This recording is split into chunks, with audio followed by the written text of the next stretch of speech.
अला इबादिल्लाहिल्लज़ीना इस्तफ़ा खुसूसन मोहम्मद मुस्तफ़ा सल्लल्लाहु अलैहि वसल्लम व अला आलिहि व अस्हाबिहि व अज़वाजिहि अजमईन। अम्मा बाद अऊज़ु बिल्लाहि मिनश शैतानिर रजीम। बिस्मिल्लाहिर रहमानिर रहीम। वैलुल लिकुल्लि हुमज़तिन लुमज़ah अल्लज़ी जमा मालहु अद्ददह यहसबु अन्ना मालहु अख़लदह कल्ला लयुंबदुन्ना फ़िल हुतमा वमा अदराका मल हुतमा नारुल्लाहिल मूक़दा अल्लज़ी तत्तलिउ अलल अफ़िदा फ़ी अमदिन मुमद्ददा। अल्लाहुम्मा सल्लि अला मुहम्मदिन व अला आलि मुहम्मद कमा सल्लैता अला इब्राहीम व अला आलि इब्राहीम इन्नका हमीदुम मजीद। अल्लाहुम्मा बारिक अला मुहम्मद कमा बारकता अला इब्राहीम व अला आलि इब्राहीम इन्नका हमीदुम मजीद। हाज़रीन जुमा,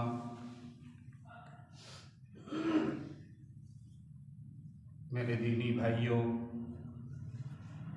हमने आपके सामने कुरान की 114 सूरतों में से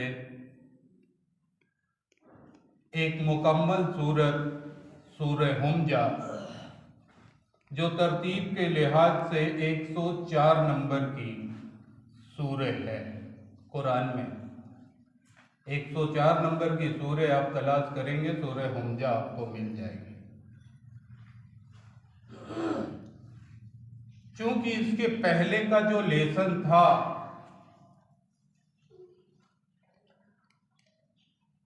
वइताई दिल कुर्बा वयनहा अनिल फहशाए वल मुनकरी वल बग़ी,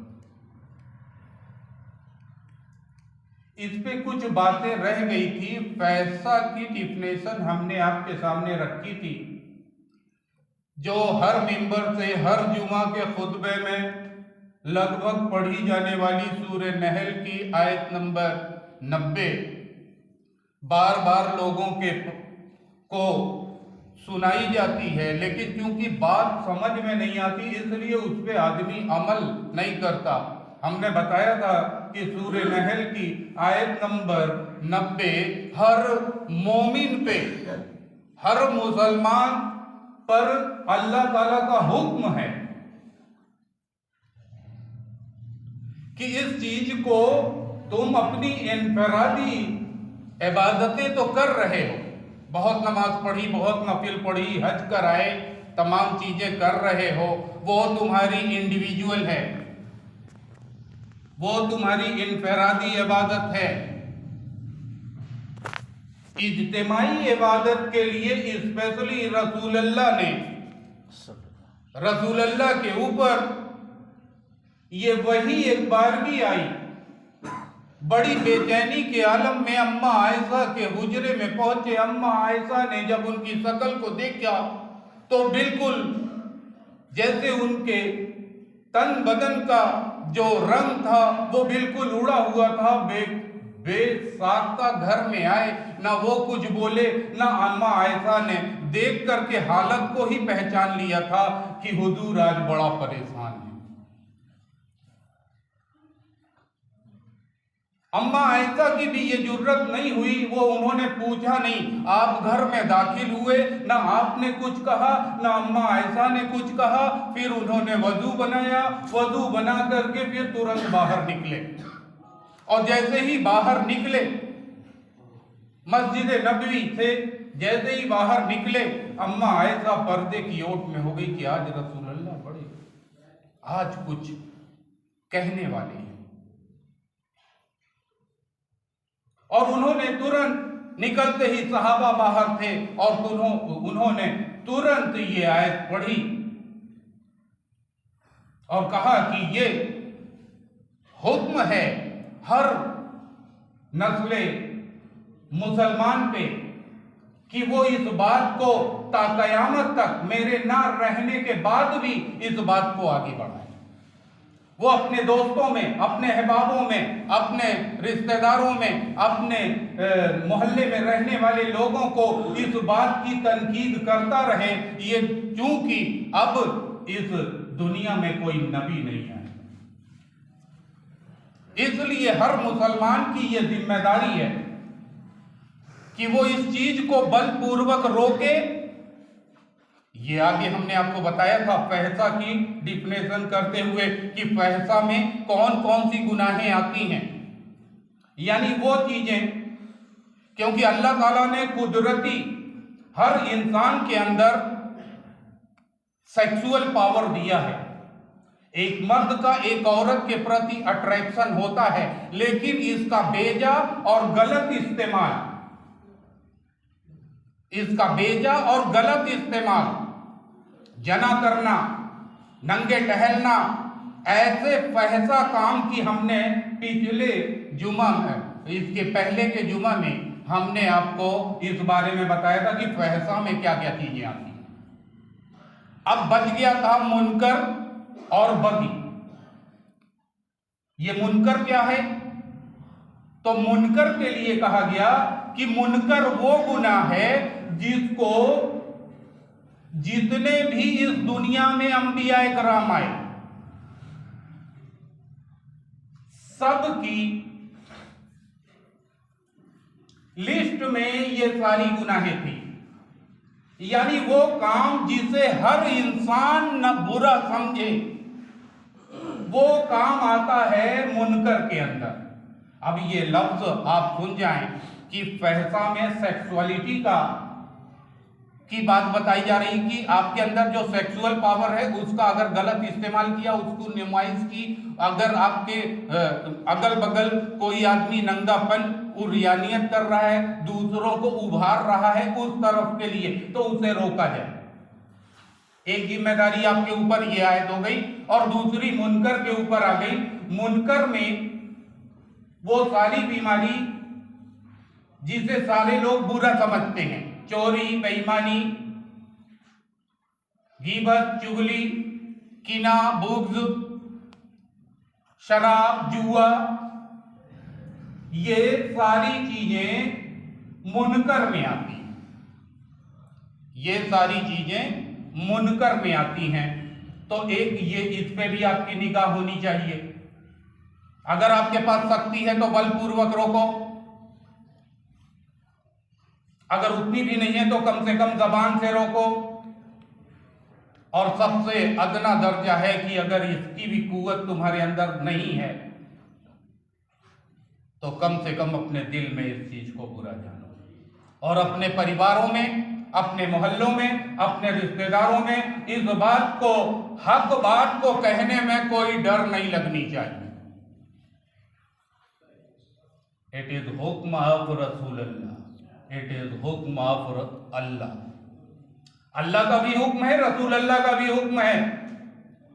डर नहीं लगनी चाहिए, हक बात को कहें। अगर तुम्हें बहुत ज्यादा अगर पावरफुल हो, अगर कमजोर अपने आप को समझते हो तो कम से कम जबान से उसे रोको, और उतना भी नहीं कह सकते तो कम से कम उसे दिल में ही बुरा जाने। अब आ गई तीसरी चीज, बगी। अरबी अल्फाज है, सुनते हैं, लेकिन बात लोगों के समझ में आती नहीं, अमल में आती नहीं कि ये क्या मौलाना पढ़ के गए मिंबर से, तो ये मुनकर क्या है, फहशा क्या है, बगी क्या है, तो अमल किस चीज पे करेंगे। अब आ गई बगी। बगी का मतलब कि अगर आप माली रूप में बहुत स्ट्रांग हैं, बहुत पावरफुल हैं, जिस्मानी तौर पे बहुत पावरफुल हैं,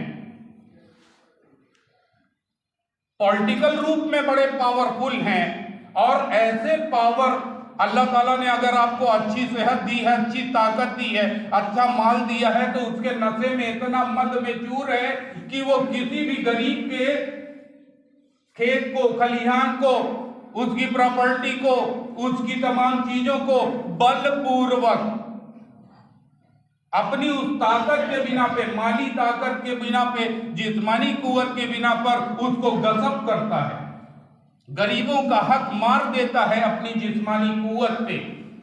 ये है बगी। छोटी छोटी मेड़ के लिए हमारे यहाँ लोग कुदारों से ऐसे ऐसे थोड़ी सी अपनी मेड़ बढ़ा लेते हैं। उन्हें ये पता नहीं कि अगर इतनी सी जमीन, जितनी जमीन तुम किसी की गजब करोगे, उतनी ही 7 जमीनों का तौक बना करके अल्लाह ताला तुम्हारी गर्दनों में टांग देगा। तुम्हें ये दुनिया, छोटी सी बुलबुले रूपी दुनिया, 70 साल की जिंदगी बड़ी रंगीन नजर आती है। आप अपने आप को बड़ा पावरफुल समझते हो, तुमसे ज्यादा कमजोर अल्लाह ताला ने इस रूए जमीन में किसी को पैदा ही नहीं किया। बहुत कमजोर है तू, उठा नहीं पाएगा ये बोझ। तो इस चीज से रोकने के लिए ये 3 चीज मैंने आज उसी फहसा में हमने एक आयत आपके सामने पढ़ी, सूरह हुमजा। ये भी फहसा में आने वाली, अल्लाह ताला ने देखिए इसकी इंटेंसिटी को बयान करते हुए अल्लाह ताला ने इसकी सजा जो बताई है, रूह आदमी की कांप जाती है। रूह आदमी की कांप जाती है कि जब इसका सामना करूंगा तो कैसे करूंगा। इसकी इंटेंसिटी को बयान करते हुए अल्लाह ताला इसको पूरे कुरान में 2 ही सूरत का आगाज वैल से हुआ है। पूरी कुरान में 2 सूरे का आगाज वैल से हुआ है। सत्यानाश हो तेरा, तू बर्बाद हो जाए, तबाही है तेरे लिए, बर्बादी है। अल्लाह ताला तेरी सत्यानाशी से शुरू कर रहा है इस आयत को। वैल, और वैल जहन्नम की एक वादी का भी नाम है। वो वैल इतनी गहरी है कि अगर किसी पत्थर को किसी बुलंदी से गिराया जाए तो उसको जमीन छूने में 70,000 साल लगेगा। ये वैल खाई इतनी गहरी वादी है जहन्नम की। और वैल से इसीलिए वैल लफ्ज होता ही है, जहां पे भी वैल से शुरुआत होती है यानी तेरा सत्यानाश हो, तू तबाह हो जाए, तू बर्बाद हो जाए। बर्बाद है कौन से वो लोग? हुमजा वाले और लुमजा वाले। 3 लोगों की इसके अंदर अम्वालुन नास की फिक्र अल्लाह ताला ने की है और अराजुन नास की। इंसान की इज्जत से खेलना अल्लाह की निगाह में most hateful and most dangerous work, बहुत नफरत के लायक है। अल्लाह ताला ने इसके लिए देखिए क्या किया है, इसके अंदर क्या बयान किया है, कितना अहम है। एक इंसान की इज्जत को जो लोग चौराहों पर ले लेते हैं, थोड़े से छोटे छोटे झगड़ों में ऐसी फहसा गालियां, चौराहे पे कभी उसको कोई मदद पहुंचाई होती है तो चौराहे पे उसके कपड़े को तार तार कर देते हैं अपनी जबान से। उनके लिए अल्लाह ताला ने क्या, आज मैं इसका बयान करूंगा और इसका इलाज भी बताने की कोशिश करूंगा इंशाअल्लाह। अल्लाह ताला ने इसकी दुआ भी बताई है, इसकी दवा भी बताई है। जिनसे ये गुनाह सर्जत हुआ होगा इंशाअल्लाह वो दवा की गोली भी आपको दी जाएगी। लेकिन इस बात को सुन लें, अगर जिससे भी अगर ये गुनाह सर्जत हुआ है तो वो अगर अल्लाह की बताई हुई उस नुस्खे पे काम करेगा तो इंशाअल्लाह उसकी वो गुनाहें माफ हो जाएंगी, क्योंकि अल्लाह का वादा है जब तक सांस है तब तक आस है। सांस चली जाने के बाद तेरे पास कोई माफी का दरवाजा बंद है। वैलुल कुल्ल हुमज़तिन लुमज़ा। ये हुमजा कौन लोग हैं? जो खुली हुई चौराहों पे, बाजारों में, समाज में 4 लोगों के सामने किसी की इज्जत को उतार लेते हैं। ऐसी फहसा गालियां, ऐसी तमाम चीजें, ऐसी पुरानी कोई अगर उनको कभी कोई अगर मान लीजिए कोई फायदा पहुंचाया था, कभी बेचारा गरीब था, आज अमीर हो गया, और थोड़ा सा झगड़ा हो गया तो चौराहे पे खड़े होकर के कि आवत तो रहो कटोरा लेके हमरे यहाँ, आज बड़का आदमी बना। ऐसे ताने, ये ताना और जना बोथ आर इक्वल। ताना देना और जना करना अल्लाह ताला के आगे दोनों बराबर है। जो जना की गुनाह की सजा है संसार कर देना, यानी इतना आपको गड्ढे में डाल दिया जाए और पूरे आवाम से कहा कि जो भी इसे देखे पत्थर मार के ही जाए, और जब तक उसका इंतकाल ना हो जाए तब तक उसे गड्ढे से निकाला ना जाए। यह है संसार करना। पत्थरों से मार मार के 10 दिन में मरे, 20 दिन में मरे, 25 दिन में मरे, 50 दिन में मरे, ना तो किसी पे उसको उस पे रहम खाने की इजाजत है और ना उसे बचाने की इजाजत है। अल्लाह ताला के आगे जना की ये सजा है। और अल्लाह ताला ने ताना देने वालों को इक्वल ठहराया है, इक्वल टू जना। ताना जनी, ये जना है। अपने आप को सुधारेंगे। हम लोग पिछली बातों को बहुत आगे रख करके किसी को इस तरीके से कर देते हैं और उसकी इज्जत को तार तार कर देते हैं। जो छिपी बातें थी वो आया कर देते हैं, यानी खुले में किसी को बेइज्जत करना, ये कहलाता है हुमजा। अल्लाह ताला ने कह दिया वैलुल कुल्ले हुमज़तिन, सत्यानाश हो जो लोग हुमजा करते हैं उनका। वैलुल कुल्ले हुमज़तिन। अब उसके बाद आया लुमजा। अब लुमजा कौन लोग हैं? ये लुमजा इस तरीके से समझ लें, इसकी कई डिफिनेशनें हैं। बात समझ में आ जाती है तो अमल में बहुत सारे लोग उस पर परहेज करते हैं। अगर गलतियां हुई हैं तो अल्लाह ताला से माफ़ी तलब करें, अल्लाह ताला से माफ़ी तलब करें। इंशाअल्लाह तौबा आपकी एक्सेप्टेड भी होगी, और तौबा की इसके पहले आपको बताया भी गया। लुम्ज करने वाला आदमी वो कहलाता है, that is called back biting, पीछे से काटना। जैसे कुत्ता पीछे से काट ले, आगे से के दुश्मन को तो हम जान जाते हैं, आगे से जो दुश्मन आ रहा है उसे हमारी आंखें देख रही, पीछे कौन आ रहा है, पीछे वाले दुश्मन को हम नहीं जानते। इसको कहते हैं, अंग्रेजी में इसे कहते हैं बैक बाइटिंग। आप इसे गीबत कह सकते हैं, आप इसे जुगली कह सकते हैं, यानी आपकी बुराई किसी के दस्तरखान पे हो रही है। आज 4 लोग शादी ब्याह पार्टी में इकट्ठा होते हैं तो एक मेज पे बैठे तो 4 बैठ करके 4 लोगों की जो वहां मौजूद नहीं है उसकी बैक बाइटिंग करते हैं।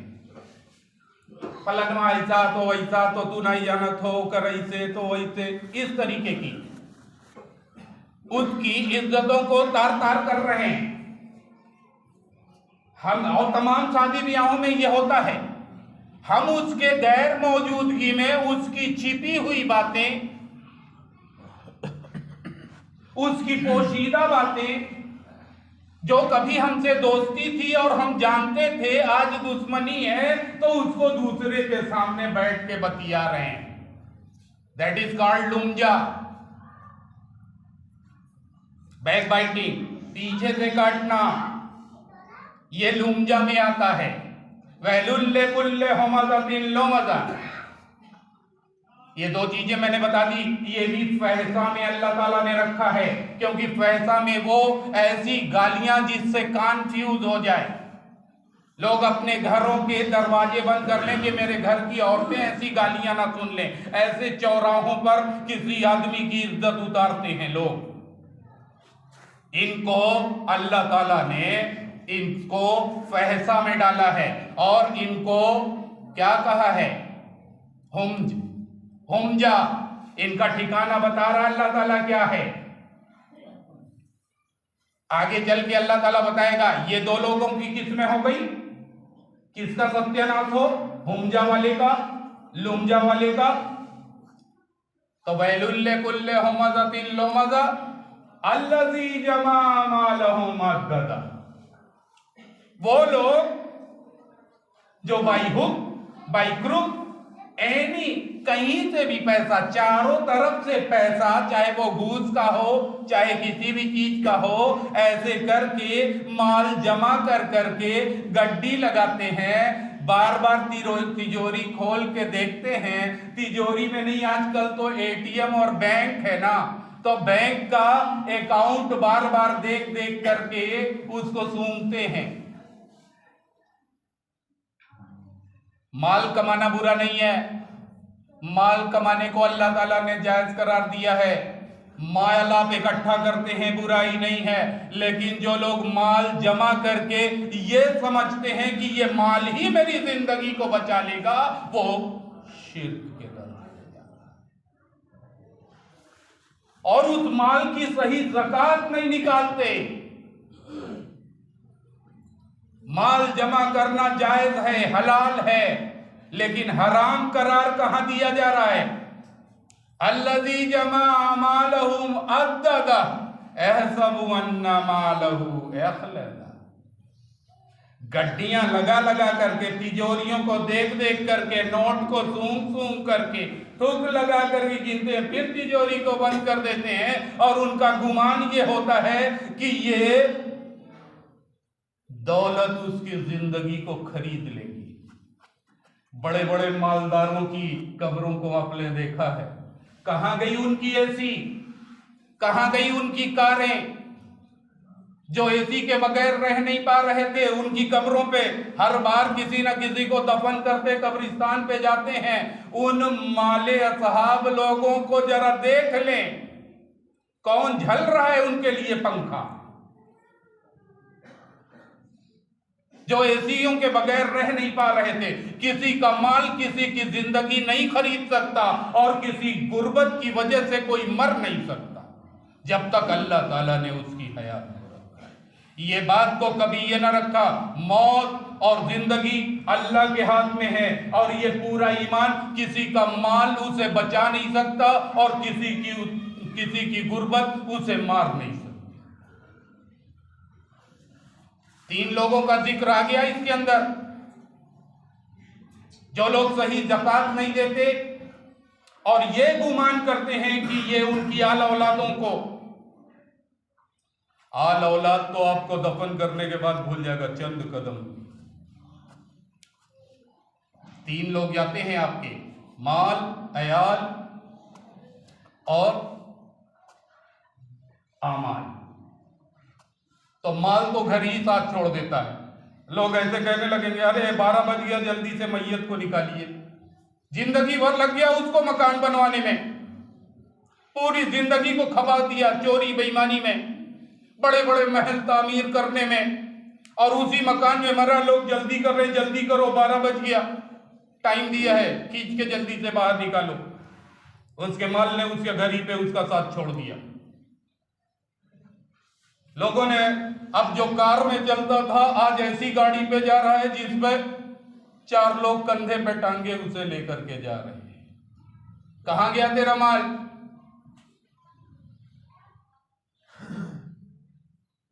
अहबाबों ने उसे कब्रिस्तान तक पहुंचा दिया, दफन हो गया बेचारा। लेकिन उसका अमाल उसे कहता है, घबरा मत, मैं जिंदगी में भी तेरे साथ था, यहां भी तेरे साथ चलूंगा, चाहे हश्र का मैदान हो, चाहे जन्नत हो या जहन्नम हो, यहां तक मैं तेरा साथ रहूंगा और छोड़ूंगा नहीं। मेरे दोस्तों, आपका साथी सही माने में आपका अमाल है, और इसी को सुधारने की जरूरत है। ये जो जुमा के खुतबे होते हैं, ये एक एजुकेशन सेंटर है। आप पढ़ नहीं पाते, बहुत सारे लोग पढ़ करके आते हैं, आपको बताने की कोशिश करते हैं, थोड़ा कान लगा करके उनकी बातें सुना करो। इंशाअल्लाह थोड़ी थोड़ी बातें आपके कान में जाएंगी तो इसका बीज जैसे किसी खेत में पड़ता है तो ये आपको आना शुरू करेगा। ये बीज के रूप में आपके कान में अगर पहुंच गया तो कभी ना कभी इसमें अखुआ आएगा और एक नया दरख्त बनेगा। इस बात को लेकर के तो अब ये 3 चीजें आपको आई। अब देखिए अल्लाह ताला इसकी इंटेंसिटी बयान करते हुए क्या कह रहा है। वैलुल लिकुल्लि हुमज़तिन लुमज़ा अल्लज़ी जमा मालहु मद्ददा यहज़बु अन्ना मालहु अख़लदा कल्ला लयुंबदुन्ना फिल हतमा। इस निगाह से कभी कुरान को पढ़ोगे लाजवाब हो जाओगे। कभी ऐसे भी पढ़ा, थोड़ा माने मतलब देखा। हरगिज़ लयुंबदुन्ना, अब लयूम अब अगर कहेंगे तो नू बे और दाल आएगा। कल्ला लयुंबदुन्ना फिल हुतमा।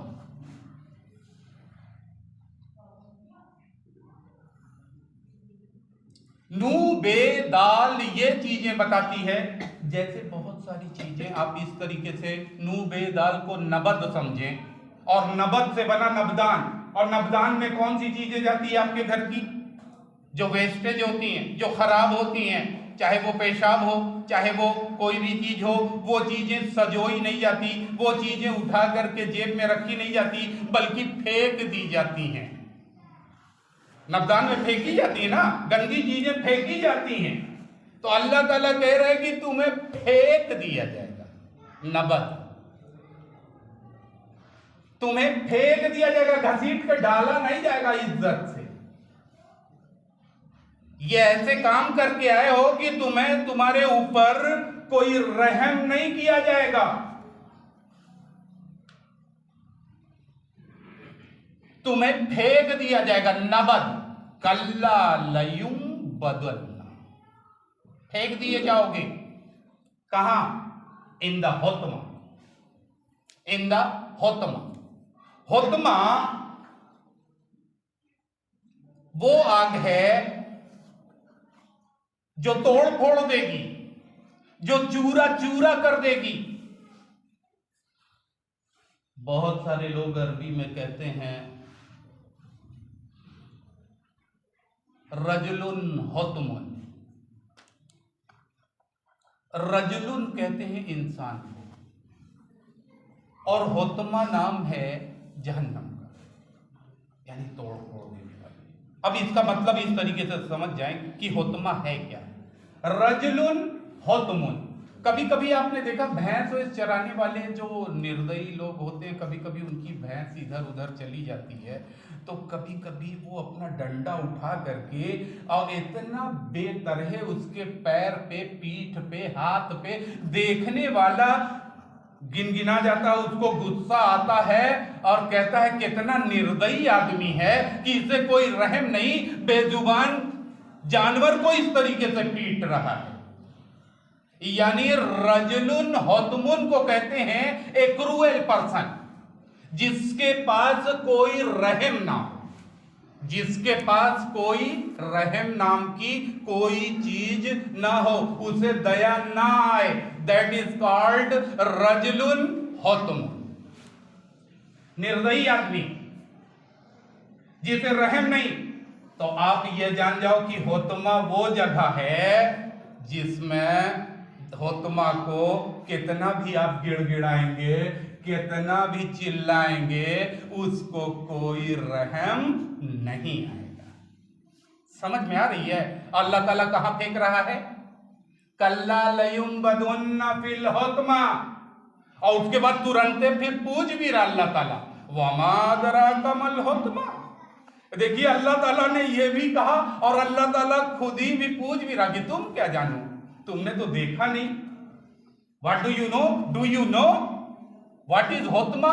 हुतमा क्या है? वमा अदराका मल हुतमा, तुम क्या जानते हो? अल्लाह ताला खुद एक क्वेश्चन भी कर रहा है। देखो कुरान में अल्लाह ताला एक तो बता भी रहा है कि ऐसा काम करके आओगे तो तुमको कोई इस पनिशमेंट की जो सजा है वो हुतमा है, और तुम क्या जानते हो कि हुतमा है क्या? Do you no? ये अल्लाह ताला का क्वेश्चन है। वमा अदराका मल हुतमा, क्या तुम जानते हो हुतमा? देखिए तुमने, तुम क्या बता पाओगे? मैं बता रहा हूं व्हाट इज हुतमा। अब अल्लाह ताला खुद बता भी रहा, खुद क्वेश्चन भी कर रहा है, डू यू नो हुतमा? आपको पता होना चाहिए कि जहन्नम की अलग अलग 7 इंटेंसिटी की जगहें हैं, जिसको तीव्रता कहते हैं। जैसे 7 जमीन 7 आसमान, वैसे ही 7 जहन्नम के अलग अलग लेयर हैं। जैसे दोजक, जहन्नम, सकर, सीर, हुतमा, जहीम और हाविया। ये कुरान में जगह जगह आप पढ़ते जाएंगे, इनके नाम आते जाएंगे। जहीम का नाम समझ में आया, जहीम पढ़ेंगे जहां पे भी अरबी में आएगा आप समझ जाइए ये दोजक का नाम है। आप सकर का नाम सुनेंगे आप समझ जाएंगे ये जहन्नम है। जहन्नम और दोजक को तो बहुत सुना है, सकर सीर को नहीं सुना, हुतमा को नहीं सुना, जहीम को नहीं सुना, हाविया का नाम अक्सर आता है। ये अलग अलग इंटेंसिटी की आगे हैं, अलग अलग इसकी इंटेंसिटी है, अलग अलग तीव्रता है। पीले रंग की आग होती है, उसकी दर्जे हरारत कुछ और होती है, लाल की कुछ और होती है, नीली की कुछ और होती है, और अलग अलग। और ये वाली आग अल्लाह ताला ने पूरे कुरान के अंदर अपने को आग से कहीं नहीं जोड़ा है सिवाय इस सूरे के।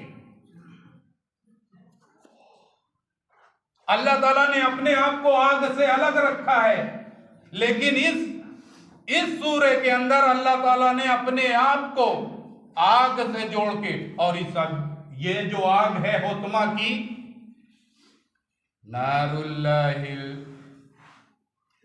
क्या कह रहे हैं इसके बाद, वमा अदरा कमल हुतमा नारुल्लाहिल मूक़दा। इसके बाद की जो आते रही तो अल्लाह ताला क्या कह रहे हैं, इस आग को किसने सुलगाया, किसने भड़काया है इस आग को? अल्लाह ताला ने खुद इस आग को जलाया है। आप इसकी इंटेंसिटी को समझ लें। बाकी सारी आगों को जहन्नम के फरिश्तों ने सुलगाया है, लेकिन ये क्राइम करने वाले लोग ये कान खोल करके सुन लें कि ये गहरी गहरी आग नहीं है, इस आग को अल्लाह ताला ने खुद सुलगाया है। अल्लाह ताला इस सूरे में खुद बयान कर रहा है कि इस आग को अल्लाह ने खुद जलाया है। नारुल्लाहिल मूक़दा। इसकी इंटेंसिटी को इस तरीके से भी, अगर अरबी कुछ लोग पढ़ने वाले हों तो अरबी को ऐसे भी समझ जाएं। हुमजा लुमजा की इंटेंसिटी इस तरीके से बयान की गई कि हुमजा में जिस अल्फाज के अंदर पहले पेश आ जाए, किसी शब्द पे पेश पहले आए और उसके बाद तुरंत जबर आ जाए, तो आप देखेंगे हुमजा में भी पेश पहले आ रहा है, उसके बाद जबर आ रहा है। हुमजा, लुमजा, उस पे भी पेश पहले और जबर बाद में। और होतामा में भी देखेंगे, तीनों में आप देख रहे हैं कि पेश के बाद जबर आ रहा है। इसका मतलब इससे यह पता चल रहा है कि किसी चीज की कितनी ताकतवर है, कितनी बढ़ा चढ़ा के किसी चीज को कहा जाए। यानी हुमजा वो गुनाह है जो बहुत बड़ी है। इसकी इंटेंसिटी को अल्लाह ताला बयान कर रहा है कि किसी की इज्जत को तार तार कर देने वाले लोगों, चौराहों पे, गलियों में अपनी चुगली से, अपनी तमाम ऐसी हरकत से किसी की इज्जत को तार तार कर देने वालों, कान खोल करके सुन लो, तुम फेंक दिए जाओगे हुतमा में। नारुल्लाहिल मूक़दा अल्लज़ी तत्तलउ अलल फिदा। ये ऐसी सी आग नाई है, ईद पहले तुम्हारे जिस्म को नहीं जलाएगी ना। वैसे तो किसी भी चीज को अगर मुर्गे को आग पे ऐसे रख दें तो ऊपर से उसकी स्किन जो है वो भुजैटा हो जाएगी, जल जाएगी। लेकिन अल्लाह ताला कह रहा है ये वो आग है जो तुम्हारे दिल को झांकेगी। ऐसी आग तो आज साइंस ने तमाम पता लगा ली है। चूल्हों में जलने वाली आग अलग है। कोई आदमी कैंसर का पेशेंट होता है तो उसके अंदर की चीज को जलाने के लिए उसका रेडिएशन किया जाता है। वो एक गन होती है, एक रेज होती है, उस रेज के जरिए कैंसर के उस जड़ को जला दिया जाता है और स्किन नहीं जलती और अंदर के वो पार्ट्स जल जाते हैं। तो कैंसर के जो पेशेंट होते हैं उनका रेडिएशन होता है, वो भी एक आग है। एटॉमिक एनर्जी, एक एटम अगर टूटे तो उसे विखंडन कहेंगे, और दो एटम आपस में मिले तो संलयन कहेंगे। जब दो एटम आपस में मिलते हैं तो सूरज की गर्मी बनती है, उसकी इंटेंसिटी क्या है। और एटॉमिक एनर्जी में, एटॉमिक एनर्जी अगर एक एटम बम इस शहर के ऊपर डाल दिया जाए तो जिस दशा में आप बैठे हैं वैसे ही बगैर आग जले, कोयला बने आप फ्यूज हो जाएंगे। और ऐसे ही राख का ढेर यहां पे होगा और कोई आएगा, हवा चलेगी तो राख भर से गिर जाएगी। ये आग की इंटेंसिटी है। ये हाविया की इंटेंसिटी कुरान ने बयान किया है कि वो आग है जिसमें डालते ही आदमी फ्यूज हो जाएगा, यानी बगैर कोई आग जले, धुआं उठे, कोयला बने, कोई आदमी तुरंत राख में तब्दील हो जाए। That is called atomic energy. ये वो आग है अल्लाह ताला ने जिसे सुलगाया है, इस आग को कह रहा है कि ये कहां झांकेगी, ये तेरे दिलों तक झांकेगी। और ऐसा ही नहीं, ये जहन्नम के बारे में तो मैंने बता दिया कि हुत्मा की ये वादी कितनी गहरी है कि अगर किसी पत्थर को ऊपर से गिराया जाए और 70,000 साल वो लगातार मुसलसल गिरता रहे, उसको जमीन को टच करने में 70,000 साल लगेगा, इतनी गहरी है हुत्मा। और सिर्फ इतना ही नहीं होगा, इसमें आग के लंबे लंबे सतून हैं। तेरी हाथ और पैर को उन सतूनों से बांध दिया जाएगा, हिल भी नहीं सकेगा। पढ़ लेना इसको, 104 नंबर की सूरह है, कुरान में पढ़ो। तेरे हाथ पैर को जंजीरों से, आग के सतूनों से, लंबे लंबे ऊंचे सतूनों से बांध दिया जाएगा। और सिर्फ इतना ही नहीं होगा कि तंदूर का मुंह तो खुला होता है, लेकिन हुत्मा का मुंह अल्लाह ताला ने ऊपर से बंद कर दिया गया है, यानी पूरी तरीके से तुम बेक हो जाओगे, बेक। इस गुनाह की इंटेंसिटी को बयान करते हुए अल्लाह ताला ने, और वो 3 चीजें जो फहसा में इसकी 2 किस्में आती हैं। तो मैंने एक चीज बताया कि अल्लाह ताला ने किसी सूरह को वैल से शुरू किया, वो पूरे कुरान में 2 बार 2 जगह पे आया है। एक वो लोग वैलुल लिकुल्लि हुमज़तिन लुमज़ा, और दूसरा वैलुल लिमुतफ्फिफीन। ये आयत यानी जो लोग पैसा पूरा लेते हैं लेकिन तौल कम देते हैं, इनकी ये सजा है। जो लोग पैसा पूरा लेते हैं, तौल को कम देते हैं, किसी भी चीज की तौल को, पैसा जिस भी चीज का लिया है, अगर आप कोई दुकानदारी करते हैं, आपको घाटा लग रहा है, आप 1-2 रुपया अठन्नी चवन्नी उस पर इजाफा कर दें, लेकिन डंडी को झुकने, माल बुरा दोगे, माल सड़ा दोगे और कीमत लोगे अच्छे माल की, ये आएगा। ये भी अल्लाह ताला की वैल में करार है, वैलुल लिमुतफ्फिफीन। अब चूंकि वक्त इजाजत नहीं देता, बहुत लंबा, अभी आपको और भी इसमें डिफाइन करना था, जितना भी आप सुन पाए, अल्लाह ताला से दुआ है कि उस पे अल्लाह ताला आपको हिदायत दे और उस पे अमल करने